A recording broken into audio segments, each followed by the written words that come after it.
Acrópolis Multimedios presenta Noche de Debate, Análisis a Fondo. ¿Qué tal? Muy buenas noches, mis estimados cibernautas. Este 31 de agosto del 2023, el tema a debate es la decisión de la Suprema Corte de Justicia de la Nación respecto a la operatividad del INAI. Usted está enterado, ¿verdad que sí? Todos estamos enterados de estos temas tan interesantes, tan importantes que hoy tenemos.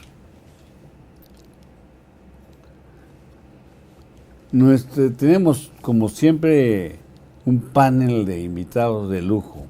Nos acompaña el doctor Manlio Fabio Casarín. Buenas noches. Gracias, doctor. Buenas noches. Doctor. Él es académico e investigador del Instituto de Investigaciones Jurídicas de la UB y docente UX. El maestro David del Ángel. Doctor. Buenas noches.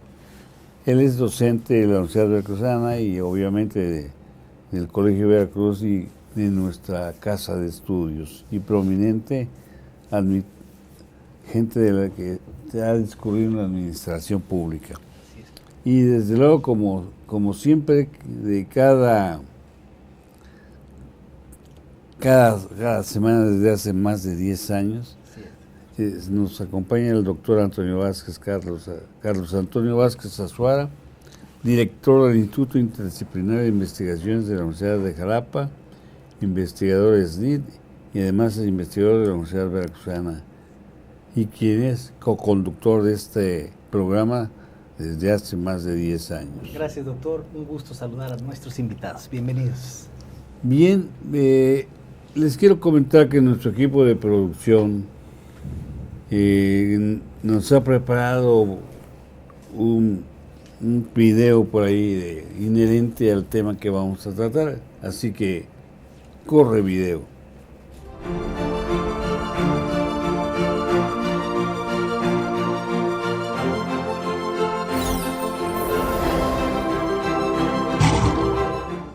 Luego de 5 meses sin poder sesionar por falta de quórum legal, la Suprema Corte de Justicia de la Nación resolvió que el Instituto Nacional de Transparencia, Acceso a la Información y Protección de Datos Personales, INAI, pueda sesionar con sus 4 integrantes actuales. Con esta resolución, el INAI quedó habilitado para celebrar sesiones ordinarias, las cuales serán semanales, y así resolver más de 8,000 recursos de revisión acumulados.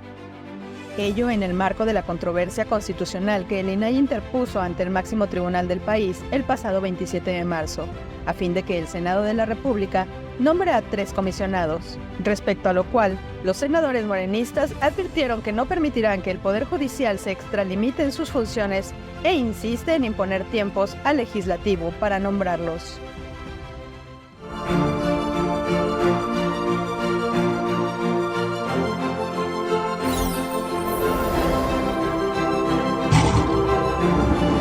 Estamos de regreso. Usted que nos acaba de sintonizar, el día de hoy es pues, como usted sabe, el programa a debate es la decisión de la Suprema Corte de Justicia de la Nación respecto a la operatividad del INAI. Y vamos a dar principio a nuestros cuestionamientos el día de hoy. Recientemente la Suprema Corte de Justicia de la Nación ha permitido la operatividad del INAI con únicamente 4 comisionados, como generalmente eran 5, ¿verdad? ¿Cuáles fueron las consideraciones jurídicas para que esto sea posible, doctor Manlio? Muchísimas gracias, doctor Carlos García, por esta invitación. Y desde luego saludar al distinguido panel, mi querido amigo Carlos Vázquez Azuara y a David del Ángel. Bien, pues se trata de situaciones que se van presentando el día de hoy en nuestra vida institucional, y desde luego esto exige necesariamente un ejercicio de información en donde nosotros podamos de alguna forma discernir cuáles son en un momento dado estas exigencias o condiciones de esto que se ha venido construyendo en las últimas décadas en México de la democracia constitucional. Para iniciar, yo quisiera señalar, ¿no?, que celebro esta decisión parcial, porque recordemos que fue una resolución que acontece a través de la interposición de un recurso de reclamación que interpuso, en este caso, el órgano garante de transparencia y acceso a la información y protección de datos, en donde la motivación o la causa de esta impugnación deviene a su vez de una negativa de medida cautelar o de otorgar una suspensión previamente, en este caso, aprobada por una ministro ponente. Ella señalaba en aquel entonces, bueno, que se trataba en este caso de una condición, si le quieren llamar así, en donde el Poder Legislativo a través del Senado, ¿no?, pues tendría en un momento dado que decidir lo que está establecido en la propia Constitución, atendiendo desde luego a su propia dinámica, y por supuesto que la Corte estaría imposibilitada para poder, en este caso, subsanar esa voluntad legislativa, toda vez que con ello, pues evidentemente se estaría entrando al fondo del asunto y por lo tanto se quedaría prácticamente consumado, resuelta la controversia constitucional. Esto desde luego es y ha resultado muy debatible y finalmente conllevó a que en los días anteriores, finalmente la segunda sala de la Suprema Corte, con el proyecto del ministro Javier Lainez, llega a establecer lo que finalmente se debe de considerar con relación primero al papel o función de una constitución normativa, que es el gran pacto social que se genera en este caso, que contiene una serie de directrices, principios de organización estatal, que finalmente vinculan a todos los poderes públicos, incluyendo al propio legislador, ya sea en su actuación bicameral o incluso en su actuación, en este caso, por cada una de estas cámaras, ya sea de diputados o senadores. En ese sentido, me parece que la decisión es acertada, repito, es una decisión provisional en donde le permite celebrar, en este caso, con 4 comisionados, sus sesiones para deshogar hasta este momento más de 8,000 recursos de revisión, básicamente relacionados con temas de transparencia y acceso a la información de las instituciones de la administración pública, en particular algunas concretas como es el Instituto Mexicano del Seguro Social, entre otras, y también, desde luego, más de 1,000, en este caso, solicitudes o en este caso recursos relacionados con la protección o tutela de datos de carácter personal. Vamos a esperar, en este caso, la resolución de fondo, en donde se esperaría, al menos en este primer análisis constitucional, que la Corte finalmente determine la necesidad de establecer, en este caso, una designación o complementar a ese pleno del INAI con los 7 consejeros ordenados, estipulados constitucional y legalmente, para poder devolverle su funcionamiento ordinario en aras de garantizar el derecho humano a la transparencia y, por supuesto, la protección de datos personales, doctor. Muy bien, doctor. Es una expedida disertación, esta explicación. Y bueno, pues, doctor Vázquez Azuara, ¿cuáles fueron entonces las condiciones jurídicas para que esto fuera posible? Gracias, doctor. Bueno, ya nuestro invitado, el doctor Manlio Fabio Casarín y León, lo ha explicado de manera muy puntual, muy oportuna, esta radiografía general del asunto y cómo se visualizaron estas consideraciones.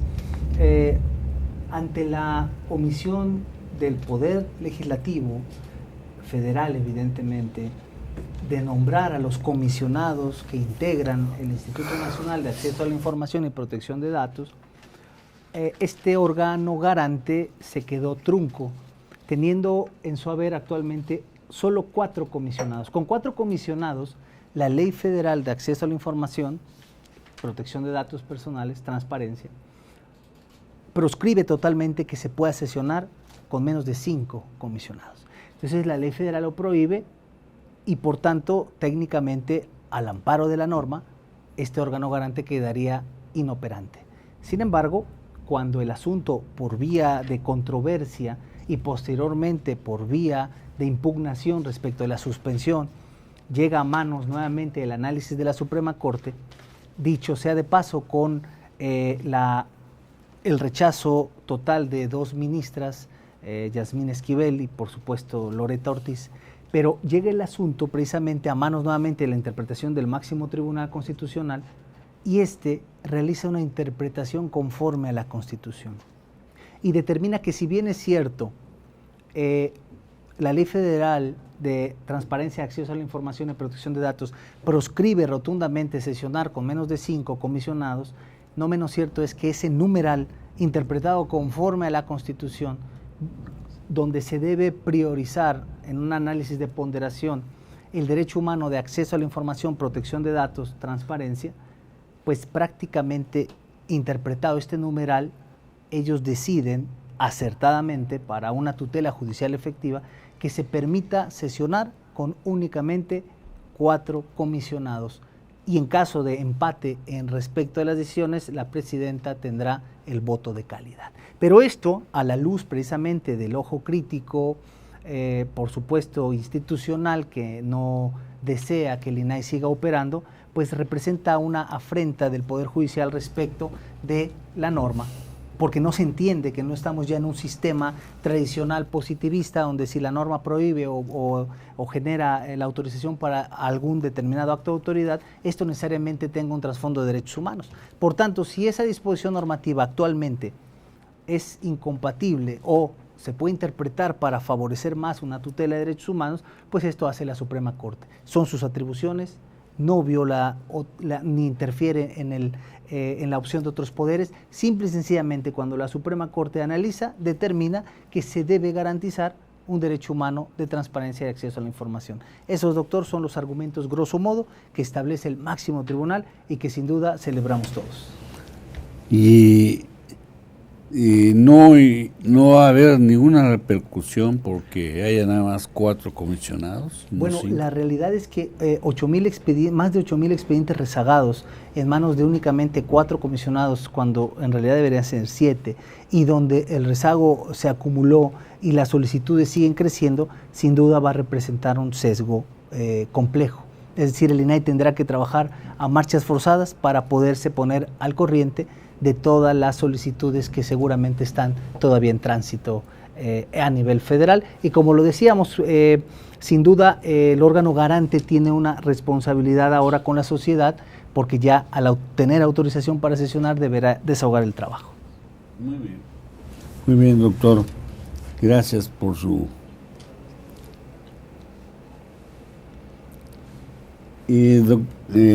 Maestro Miguel Ángel, el Poder Ejecutivo Federal y algunos legisladores federales han externado que la Suprema Corte de Justicia extralimitó sus atribuciones al contradecir la norma y permitir la operatividad del INAI. ¿Qué opinión le merece a usted esta toma de decisión de... Gracias, doctor. Saludos a todos, a doctor Vázquez Suárez, a nuestro amigo Manlio Fabio, doctor García.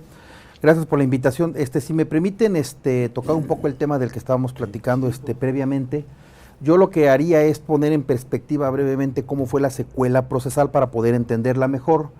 Evidentemente, cuando el presidente de la República decidió no aceptar los nombramientos de algunos comisionados del INAI por parte del Senado en virtud de haber acusado la existencia de un acuerdo político entre partidos, es su legítimo derecho constitucional hacerlo, y al no lograrse consensos entre las mayorías del Senado, pues evidentemente el Instituto Nacional de Acceso a la Información y Protección de Datos Personales el 27 de marzo presentó una controversia constitucional demandando la omisión de parte de la Cámara de Senadores de la falta de... ¿Cuál es el argumento? El artículo 33 de la Ley Federal de Transparencia, ley federal, no ley general, dice que para sesionar válidamente el INAI necesita que existan 5 de 7 comisionados. La Constitución de la República dice que tiene que haber 7. La Constitución no dice cuál es el quórum para sesionar, no lo dice, lo introduce la norma terciaria, porque ni siquiera la norma reglamentaria, la ley general, la que dice que necesita 5, es el Instituto Federal, es una norma terciaria, ¿sí? El 3 de abril la presidencia, la ministra Piña, acepta la controversia constitucional, la turna a la ministra Loreta y la radica con el número 280. Al 24 de abril, 20 días después, la ministra Loreta admite el expediente, admite la demanda y al mismo tiempo abre el incidente de suspensión y dice que no ha lugar la suspensión del acto reclamado, que enseguida explicaré en qué consiste, ¿sí? Esta suspensión, cuando el INAI la pide para dos efectos. En el primer efecto dice que pide una suspensión en contra de la omisión del Senado de no designar, lo que en términos generales significaría que estaría pidiendo, dile al Senado que mientras resuelve si está bien o no está mal, pues que nos nombre a los comisionados. ¿Cómo funciona esto? Bueno, en ese caso, en la propia incidente de suspensión, la ministra le dice, yo no puedo ordenarle al Senado que suspensionalmente te ordene la designación de 3 comisionados, porque eso es justamente el fondo del asunto, o sea, es tanto como resolver el asunto, no tiene mayor sentido. Pero el INAI introduce un tema muy interesante como segundo petitorio en la solicitud de suspensión. Dice que la Suprema Corte de Justicia de la Nación, por medio de una interpretación conforme, confronte el 33 de la Ley Federal contra el 6º y nos permita seguir operando para estos efectos. La ministra Loretta Ortiz Half hace un razonamiento en el incidente de suspensión en el que le dice, el 33 de la Ley Federal es muy claro, dice que el quórum es de 5 para sesionar, yo no puedo hacer nada, la norma lo dice, yo no puedo interpretarla de ninguna otra forma, es literal. Eso fue lo que dijo sorprendentemente la ministra. Para estos efectos, el día 4 de mayo ya se presenta y se admite el recurso de reclamación y cambia de criterio y cambia la ponencia del ministro de la segunda sala, Javier Lainez, y ahorita explicaré brevemente la resolución. Esa segunda sala se integra por 5 ministros, la ministra Yasmín no estuvo presente en esa sesión, la ministra Loretta no estuvo, que era la del sentido negativo, la ministra Yasmín opinaba muy similar a la ministra Loretta, y 3 ministros, que es el ministro Javier Nailés, Luis María Aguilar y Alberto Pérez Dayán, coinciden con que sí puede concederse la suspensión respecto del artículo 33, porque hablan de que el INAI lo que pide es que se retiren los efectos nocivos de la impugnación, de la falta de comisionados, en tanto se resuelve. Entonces parte de lo que aquí se está, parte de lo que se está discutiendo es que al momento de resolver el recurso de reclamación, un dicho muy popular resuelve, nadie puede beneficiarse de su propio dolo. La Suprema Corte dice, por mayoría de 3 de 5, dice, la Cámara de Senadores tiene la obligación de declarar cuáles van a ser los comisionados. Se inició el procedimiento en tiempo y forma, conforme señala la Ley General de Transparencia, dice. ¿Pero eso es provisional? Que se inició el procedimiento, dice, es el Senado el que no hace la declaración, y ahora no podemos decir que la norma que hace el Senado, que impide que sesionen, no puede ser en su perjuicio, por la simple y sencilla razón de que ellos mismos son los que están omitiendo. Y entonces, con base en el artículo 33, lo que dice la Corte es lo que aquí dijimos en el primer programa justamente. Esa norma que dice que son 5 de 7 es cuando están nombrados los 7. La norma no es para efectos de integrar el inicio del instituto, la norma es para sesionar y dice 5 de 7 cuando los 7 están nombrados, pero no prevé la hipótesis de qué pasa si 2, 3 o 4 no están nombrados.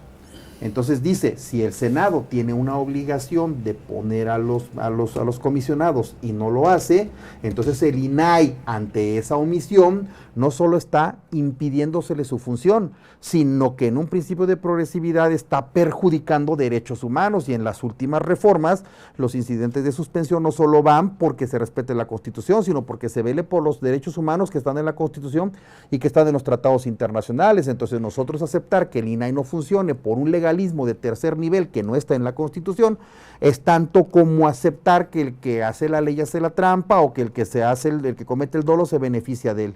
Entonces no es posible, y entonces permite, interpretando que el 33 no es una norma de quórum, de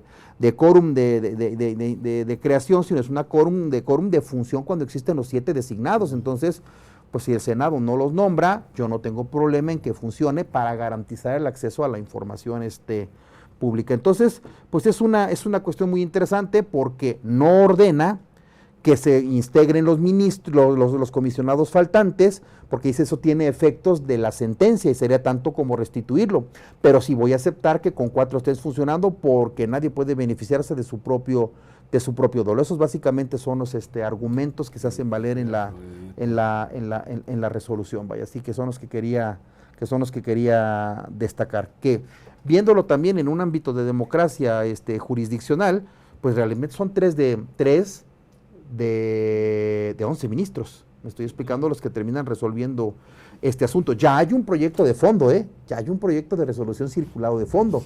Proyecto de resolución de fondo que hace la ministra Loreta, que dice, es parcialmente fundado lo que dice el INAI, pero es parcialmente, perdón. ¿No lo retiró ella?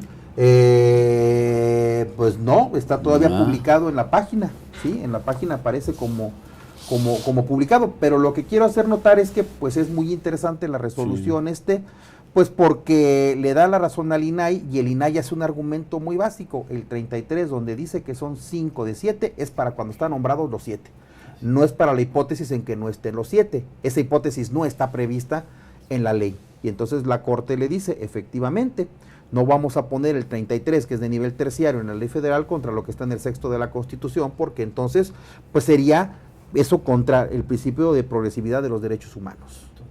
¿Sí? Bien, pues muy bien el comentario, muy puntual. Vamos a hacer un corte que es breve y regresamos.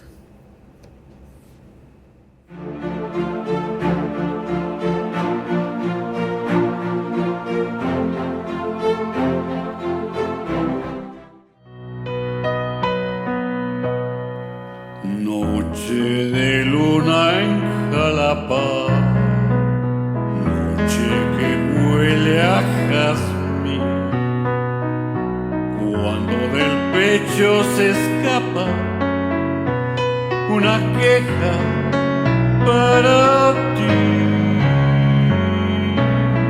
En un milagro callado se desmayó la ciudad, por eso quiero de un sueño arrullar, sueño de albor y azar.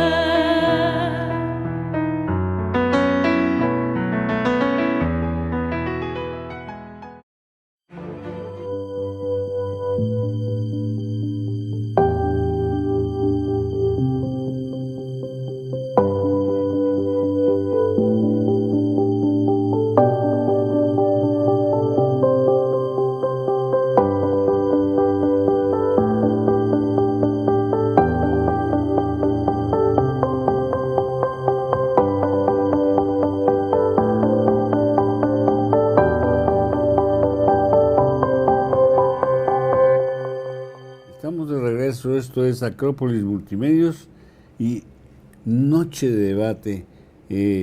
Pues, ¿cómo le parece a usted? Bien, muy bien los comentarios que han hecho mis compañeros, que muy puntuales, muy apuntados. Bien, hoy vamos a pasar a otro cuestionamiento.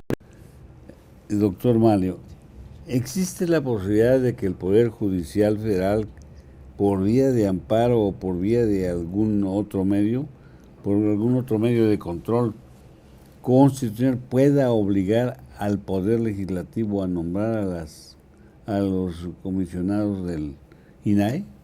Sí, doctor. Es una pregunta muy interesante por varios motivos. Aquí la primera respuesta atendería a los propios precedentes de la Suprema Corte, en donde desde épocas bastante, diría yo, pasadas, llegó a ir consolidando una jurisprudencia asignándole a los mecanismos de control constitucional determinados efectos. En el caso de la controversia constitucional, desde muy temprano la Corte empezó a pronunciarse sobre alguna serie de omisiones o silencios de órganos, en este caso primarios, en donde finalmente se tendrían que vincular, ¿no?, a realizar tareas o acciones puntuales en aras de garantizar la eficacia, por supuesto, de la propia Constitución. La controversia constitucional, para quienes nos están viendo y escuchando, lo digo muy rápidamente, es un proceso constitucional que conoce la Suprema Corte de Justicia, que tiene fundamento en el artículo 105, fracción primera. Es muy importante señalar que esto no debe de leerse aisladamente de las propias normas de organización interna que, de acuerdo al artículo 94 y a la ley reglamentaria del artículo 105, la Corte en un momento dado, atendiendo a su naturaleza y característica de litigio o controversia, puede en un momento dado organizarse de una manera específica. Esto lo comento con relación al comentario o a lo que ha señalado puntualmente el maestro David del Ángel, porque la primera duda o el primer cuestionamiento que surgiría es ¿por qué no conoce el Pleno? Si finalmente la estipulación constitucional habla precisamente de los 11 ministros. Sí. Nosotros hemos venido siguiendo puntualmente algunos asuntos y obviamente aquí es en donde se empiezan a decantar situaciones en donde, por ejemplo, en aras del desahogo, en aras de generar una mayor eficiencia en la impartición de la justicia, la Corte desde hace varios años ha aceptado que las salas, en este caso, puedan conocer y resolver determinadas controversias constitucionales, por ejemplo, algunos conflictos en donde intervienen los ámbitos de gobierno municipales, ¿no? Pero este tema del INAI, como bien señalaba el maestro del Ángel, es un asunto que tal vez tendría que repensarse o replantearse por la trascendencia, no solamente de lo que resuelva, sino por el precedente que en un momento dado va a dejar. Estas cuestiones son muy importantes porque debemos entender que una controversia constitucional es un proceso que puede interponer algún sujeto, en este caso órgano o poder primario del Estado legitimado, para controvertir normas generales, actos u omisiones que puedan en principio afectar o contravenir su esfera de competencia, y recientemente la Suprema Corte lo ha abierto a cualquier agravio o lesión de su esfera jurídica. Es decir, cada órgano del Estado, por ejemplo un autónomo como es el INAI, como sería en este caso otro o cualquier otro, tiene una posición institucional que necesita salvaguardarse a través de garantías institucionales, por ejemplo de un presupuesto, por ejemplo de su conformación colegiada, a través de aspectos que tienen que ver con procedimientos y límites en el desarrollo de su actuación. Sin embargo, cuando nosotros empezamos a observar este tipo de situaciones, es evidente que este tipo de determinaciones o, diría yo, fallos, finalmente tratan de, a lo mejor, destrabar un asunto grave que tiene que ver con este brutal rezago que finalmente impacta negativamente en los derechos, pero que a lo mejor en el fondo, es decir, la sentencia que todos esperaríamos, sería precisamente, atendiendo a su pregunta, la vinculación al Congreso de la Unión, llámese el Senado de la República, y también, por supuesto, el propio presidente, que ha sido uno de los que ha objetado algunos nombramientos, para tener ese órgano completamente integrado y que finalmente pueda ejercer sus competencias. ¿Cuáles son los aspectos que yo no quiero dejar pasar y que, por supuesto, tienen relación con esto? Estuve investigando en diferentes fuentes, ¿no? Y el asunto no es una casualidad con relación a lo que permanentemente se ha venido diciendo de la opinión o la referencia que tiene el titular del Poder Ejecutivo Federal de estas formas autónomas constitucionales mediante las cuales se crean estos organismos. Tan solo en una diría yo, asomo a una investigación breve que hice, bueno, pensemos que hasta el año 2022, ya prácticamente al cuarto año de gobierno, más de 100 nombramientos de órganos autónomos, entes reguladores, instancias de la administración pública, incluso del servicio exterior, etcétera, de la Fiscalía, permanecían en la congeladora por parte del Congreso y obviamente a voluntad también expresa del presidente, que en alguna de las conferencias ha llegado a señalar la necesidad de que muchas de esas funciones en otras épocas de la competencia del Ejecutivo vuelvan a ser absorbidas o vuelvan a ser reintegradas a la estructura gubernamental como se hacía en el pasado. Lo que me parece que es un gran desacierto, finalmente porque no se entiende cómo la democracia constitucional se cimenta esencialmente en la separación de los poderes en perspectiva de derechos humanos. Es decir, una democracia sustantiva no es esa regla de la mayoría que tradicionalmente se dice como justificación para esas decisiones, ¿no? Manda la mayoría, sino que en un Estado que se dice democrático sustantivamente, estamos ante la presencia de una estructura y organización estatal al servicio de la persona humana y sus derechos, y es precisamente obedeciendo, acatando los preceptos del gran pacto social establecido en la Constitución, lo que le da la razón de ser a esto. ¿Eso quiere decir que el Poder Judicial le quiere hacer el caldo gordo al presidente, al Congreso de la Unión, etcétera? No.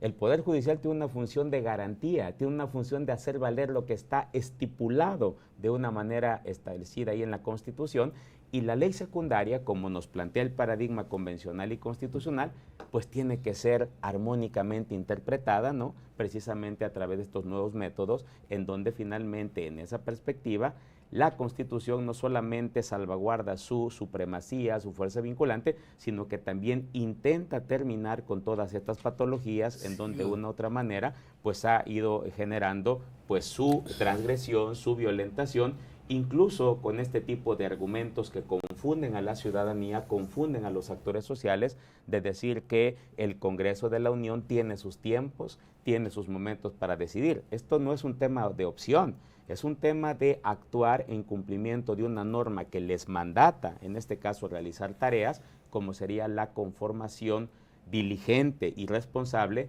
de quienes van a integrar órganos constitucionales autónomos u otras estructuras. Tan solo para poner ejemplos, tenemos el Sistema Nacional Anticorrupción incompleto, falta el nombramiento de los magistrados de las salas anticorrupción en materia de órganos o empresas productivas del Estado, miembros del Consejo de Administración de Petróleos Mexicanos, de la Fiscalía General de la República, las entidades en este caso subordinadas, otros órganos autónomos, la COFESE, Comisión Federal de Competencia Económica, IFETEL.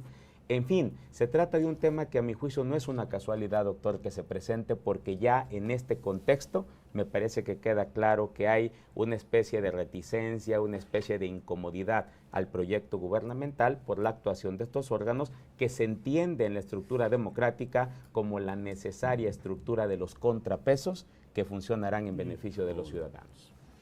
Muy bien. No, está de película, ¿verdad? Así es, correcto. ¿Cómo lo ve usted, doctor Vázquez Azuara? ¿Cuál sería otra manera de que, existiendo esta posibilidad de que el Poder Judicial Federal, por vía de amparo, pueda resarcir esto? Gracias, doctor. De entrada coincido plenamente con la explicación que ha dado el doctor Manlio Fabio Casarín, y por supuesto ya también lo adelantaba el maestro David del Ángel. Estamos en un enfoque coyuntural donde las fuerzas políticas en un primer momento ya están haciendo gala de este check and balance, este sistema de pesos y contrapesos. Y cuando nosotros analizamos profundamente qué puede pasar, recordamos que hay diferentes medios de control constitucional, y el amparo, entre las diferentes modalidades que prevé con la reforma del 6 y 10 de junio del 2011, incorporó el amparo por omisión legislativa, que ahí está precisamente hecho a la medida de estos casos. Es decir, por una parte el INAI puede promover su controversia, pero por otra parte, quienes tengan interés jurídico o legítimo, de hecho hay amparos y de hecho están tramitando al mismo tiempo. A eso iba yo, que ya hay un mandato judicial, dos mandatos judiciales que le han ordenado al Poder Legislativo que nombre comisionados. ¿Y cuál fue la respuesta? Cito textualmente, de la Legislatura Federal: a nosotros ningún juez nos va a venir a tronar los dedos para que nombremos comisionados. Reitero, cito textualmente cómo responde el Poder Legislativo a un mandato judicial que por vía suspensional ordena nombrar, toda vez que es una clara omisión de una obligación constitucional nombrar comisionados del INAI, pero no se quieren nombrar. Entonces, obviamente, el Poder Legislativo, aquí la pregunta del millón: ¿y qué podemos hacer?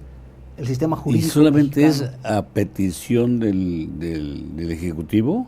Bueno, el Ejecutivo evidentemente propone, puede, ¿no? Exactamente, pero también veta nombramientos, es correcto. Ay, No, sí. en este caso los nombramientos son del Poder Legislativo Ajá. a revisión del del Ejecutivo, Ejecutivo. no son la propuesta de... No, digamos que formalmente no, materialmente, como no se pusieron los que él consideraba más idóneos, pues los veta. Digamos que algo similar. No, como es con lo que objeta jurídicamente es que no son idóneos porque traen una parcialidad política, porque algunos de ellos parecían tener filiación con algún partido Así político sin importar cuál. Y lo dijo abiertamente, Entonces, dice, esto cada quien puso al que quiso y se repartieron a los comisionados. No, vaya. ¿A él se lo brincaron? Él así lo ve, él consideró que así fue, por eso vetó los nombramientos. Pero aquí lo curioso es, ¿y ahora qué vamos a hacer si el Poder Legislativo no quiere nombrar comisionados? Bueno, a mí... El sistema jurídico mexicano sí plantea qué se puede hacer. Para empezar, contravenir un mandato a una orden judicial es un delito. Segundo, si el Poder Legislativo no quiere acatar, esto puede derivar en la destitución de quienes están involucrados, que esto a su vez, al tener fuero, necesitaría y requeriría previa una declaración de procedencia y posteriormente un desafuero. Es decir, el mecanismo jurídico está hecho para prever casos de desacato que pueden derivar en destitución y responsabilidad penal y hasta prisión. Sin embargo, si lo vemos desde la manera material, real, ¿qué fuerza coercitiva tiene el Poder Judicial con relación a los otros poderes? Ninguna. El Poder Judicial no tiene su propia policía, no tiene sus órganos ejecutores para, a través de una acción coercitiva, obligar a nadie. Es decir, al final el Poder Judicial va a poder decir, ellos están incumpliendo, se solicita su destitución, se solicita su desafuero. Bueno, el desafuero finalmente provendrá de una declaración de procedencia, posteriormente un juicio político, y esto está supeditado a las fuerzas políticas, ya escapa de las manos del Poder Judicial. Pero si es un mandato judicial que ordena la destitución de quienes están incumpliendo una disposición de naturaleza jurisdiccional, al final el órgano ejecutor seguirá siendo del Poder Ejecutivo. Porque el Poder Judicial ni tiene policías, sus órganos ejecutores van en función de circunstancias relacionadas con el procedimiento jurisdiccional, actuarios, oficiales, pero no tiene una fuerza coercitiva, de esa sigue dependiendo el Poder Ejecutivo. Luego entonces, no importa que hubiera una orden de aprehensión o alguna circunstancia relacionada con algún servidor público, al final quien terminará auxiliando al Poder Judicial para esa labor será el mismo Poder Ejecutivo, que si no tiene la voluntad no va a cumplir. Y en el Poder Legislativo finalmente se visualiza muy poco probable que haya una destitución colectiva de legisladores por incumplir en la designación como obligación. Es decir, formalmente tenemos un mecanismo y una serie de mecanismos para obligar al Poder Legislativo, pero materialmente la posibilidad de que esto llegue a ser posible es prácticamente nula, es impensada. Aquí la respuesta a esta circunstancia sigue siendo la vía del consenso político. Pero ya lo adelantaba el doctor Casarín, si la tendencia ha sido a desbaratar los organismos autónomos, no se han nombrado integrantes del sistema anticorrupción, de los organismos autónomos, del IFETEL, mencionaba muy bien el doctor Manuel los ejemplos. Si esto no ha ocurrido, pocas esperanzas tendremos, y máxime si ya el Poder Ejecutivo, a través de su titular, el presidente de la República, a los cuatro vientos refirió: ese organismo nada más sirve para gastar 1,000 millones y no nos sirve para nada. Mejor que todas estas funciones las absorba la Secretaría de la Función Pública. Absurdo, porque como el Estado se va a revisar a sí mismo. No Eso es absurdo totalmente. A ver, gracias. Maestro. Ya lo que voy a decir creo que simplemente lo voy a poner con un poco más de claridad. El tema es que creo que tenemos que pensar en el derecho en donde estamos parados. El problema no es si hay mecanismos o no hay mecanismos, los hay. El problema que tenemos es la sección de ejecución, porque no le cuesta nada a la Corte resolver si debe o no debe el Congreso de la Unión, la Cámara de Senadores, nombrar a los senadores o no. El problema está en los mecanismos o en la sección de ejecución, y eso deviene de un problema de una ley muy vieja, eso es lo que quiero hacer notar.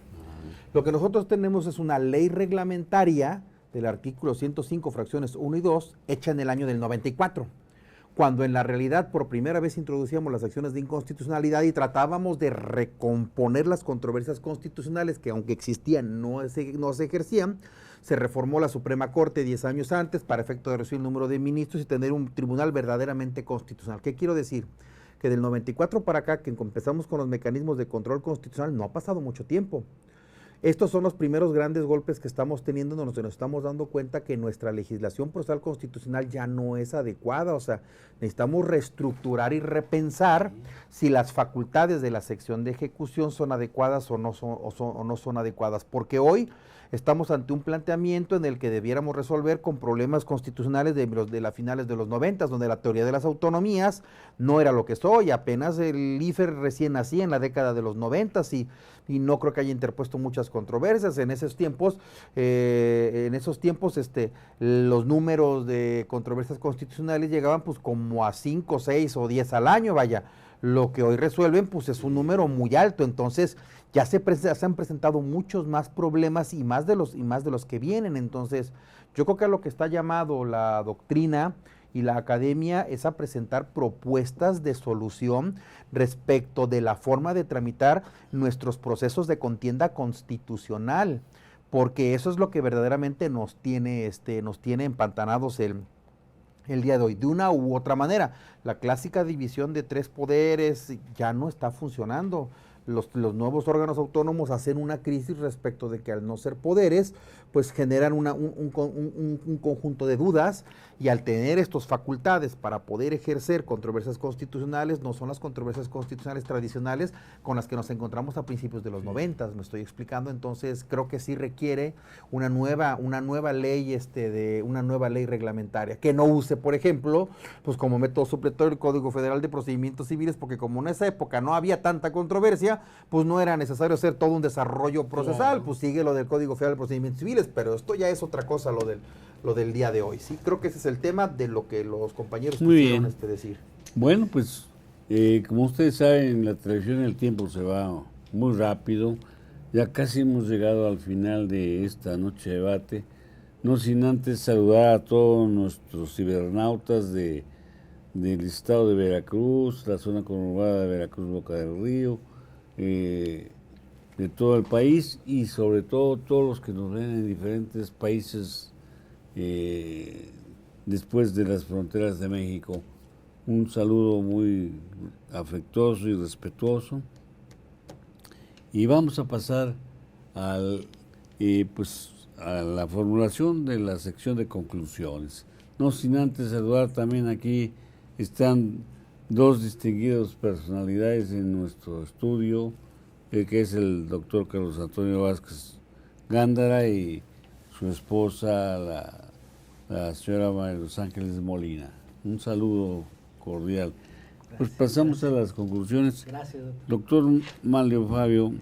Sí, doctor ¿Cuál es su conclusión de esta noche? ¿Con qué cierra esta noche de debate? La primera reflexión tiene que ver desde luego con el sentir que nos genera esta resolución emanada de la suspensión o medida cautelar inicialmente negada. Creo que la Suprema Corte ha asumido en esta parte que le corresponde una función de garante de la Constitución por un argumento muy simple, que está ordenado, que está establecido, pero recordemos que en los hechos, en las cuestiones materiales, implicaba o estaban de por medio la paralización o inactividad de un órgano garante de derechos humanos, el derecho de acceso a la información y protección de datos personales.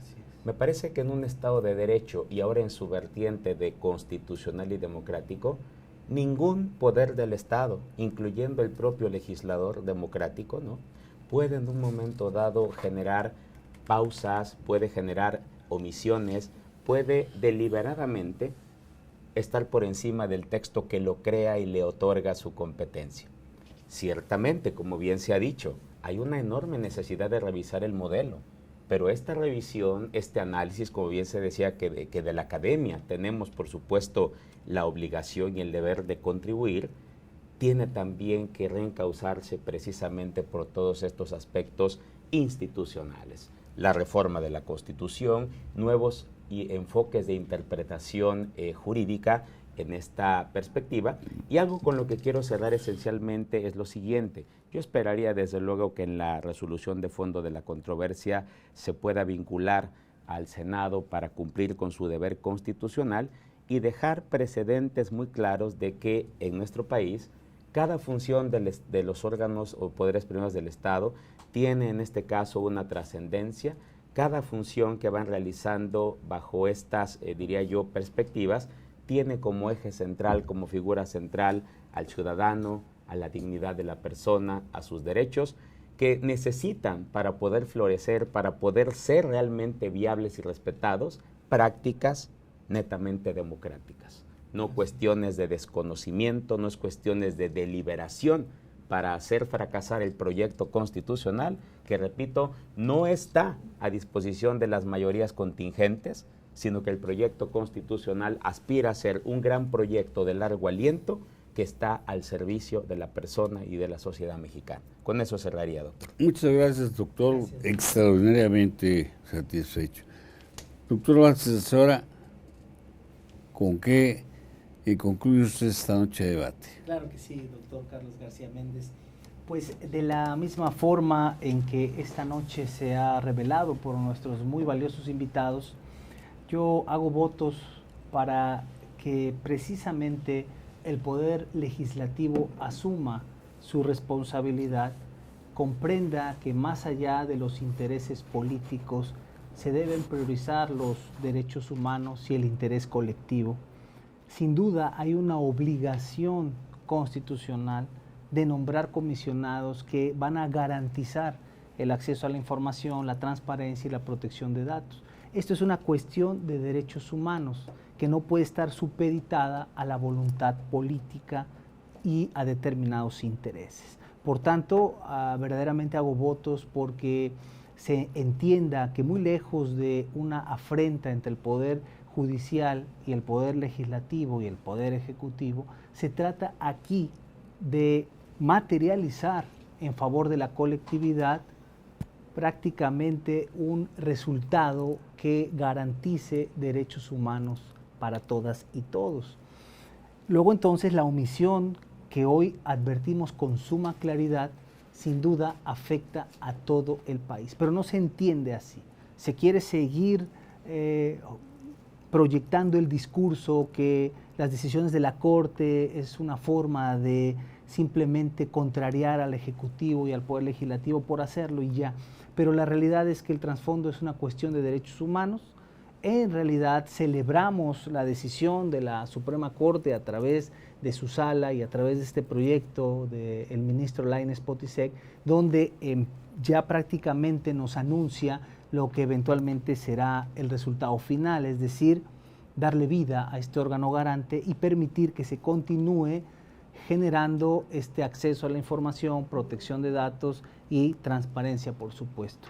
Finalmente, yo cierro esta conclusión personal reiterando que también me sumo a esta propuesta de nuestros amigos en el panel, donde desde la academia deberemos seguir fortaleciendo con aportes y estudios serios la manera en perfeccionar estos mecanismos de ejecución y de redimensión de los alcances de los medios de control constitucional a efectos de seguir aportando una mayor eficacia en todos ellos, porque al final se trata de garantizar derechos humanos para todas y todos. Con esta cierro. Muchas gracias, espléndido, doctor Vázquez Azuara. Maestro, ¿con qué concluye usted esta noche de debate? Bien, gracias, doctor. Yo me quisiera apartar completamente de lo que es el análisis político y me quiero dedicar básicamente al análisis jurídico y sobre todo procesal. No podemos perder de vista que estamos hablando de un incidente de suspensión, no podemos perder de vista que estamos hablando de un recurso de reclamación por una decisión de un incidente de suspensión. Y yo creo que el tema está básicamente centrado en que estamos teniendo dos puntos de vista, uno tradicional y uno que el día de hoy cada vez viene pujando, pero que el tradicional dice no existe porque no está escrito, y que la Corte dice, bueno, no está escrito, pero yo lo estoy dictando a través de jurisprudencia. Y entonces regreso a mi intervención anterior. Creo que es necesario revisar el 105, creo que es necesario sobre todo revisar la ley reglamentaria. ¿Qué quiero decir? El incidente de suspensión hoy en día tiene dos grandes principios, una apariencia del buen derecho y la temática respectiva al peligro en la demora, ¿sí? ¿Qué quiero decir? La propia resolución del recurso de reclamación recrimina que el incidente de suspensión, cuando la niega, le dice, es clásico decir que el incidente de suspensión tiene por intención dejar las cosas en el estado en que se encontraban. Sin embargo, conforme a la teoría clásica pudo ser, pero hoy no está funcionando así, porque hoy tenemos a cosas tan complicadas como reclamos negativos con efectos positivos y viceversa, y lo que nos dice la resolución es que también en el incidente de suspensión se pueden prever efectos nocivos que incluso de concederse con base en la apariencia del buen derecho casi anticipan el sentido de una sentencia, cuando tradicionalmente cuando estudiamos nos dijeron que nada tenía que ver la suspensión con el fondo y que incluso pues las cuestiones de efectos negativos no podían suspenderse porque las cuestiones negativas no se podían suspender porque era casi darle efectos restitutorios de una sentencia. Entonces estamos tratando de resolver controversias constitucionales y acciones de inconstitucionalidad con una legislación de la década de los 90, cuando en realidad la Corte tiene una nueva forma de pensar en muchas de sus cuestiones. Entonces estos principios, estas cuestiones no solo tendrían que estar en jurisprudencia haciéndose valer, sino también tendrían que estar reflejadas en la propia normatividad que aplica para evitar que en futuros casos nos digan que como la ley dice textualmente esto, pues simplemente yo nada puedo hacer. No sé si me estoy explicando. O invocar principios muy añejos, del siglo pasado, para temas tan complicados como hoy. Entonces la jurisprudencia también es una fuente de la legislación. Entonces la jurisprudencia debe de tratar de tomarse en cuenta por la legislación para poder estar al día, y a mí me parece que tenemos una normatividad procesal constitucional muy anquilosada. Eso es lo que estamos luchando. No se vuelve tan evidente todavía porque la mayoría, Manlio, tú Carlos lo recordarán, nuestros maestros fueron creados justamente en la década de los 90, me estoy explicando. Entonces nosotros aprendimos esa técnica y nosotros hemos luchado por este tipo de cuestiones de apariencia del buen derecho, peligro en la demora, etcétera, etcétera, pero no parece estar llegando a la legislación, está llegando en jurisprudencia. Entonces, temprano que tarde nosotros o las personas que vienen entre nosotros tienen que lograr que esto se reincorpore. Procesal constitucional es una norma cambiante y actualizante, eso es lo que quiero decir. Y eso es lo que aquí pasó, 2 criterios, básicamente, uno antiguo con otro que dijo no funciona así aunque esté escrito, ¿sí? Eso es mi conclusión, doctor. Muchas es la gracias, enseñanza de esto. Espléndidamente, maestro del Ángel. Bueno, pues, estimado auditorio, hemos llegado al final de esta noche de debate. Yo quiero agradecer la intervención de nuestros invitados, todos y cada uno de ellos, sus opiniones que nos ayudan a comprender el tema que hoy nos ocupa. Pues ya para concluir, permítanme que les diga que les dé mi agradecimiento una vez más. Gracias. Y bueno, pues gracias a ustedes ha sido posible llevar a cabo este programa Noche de Debate. Pues nos vemos la próxima semana por el mismo espacio. Que la pasen muy bien. Saludo, pero quiero agradecer también a quienes están con nosotros aquí en el staff, todo el equipo de staff que cabeza Héctor Montes de Oca y Jorge Rodríguez. Un saludo hasta donde estén. Buena tarde, buena noche.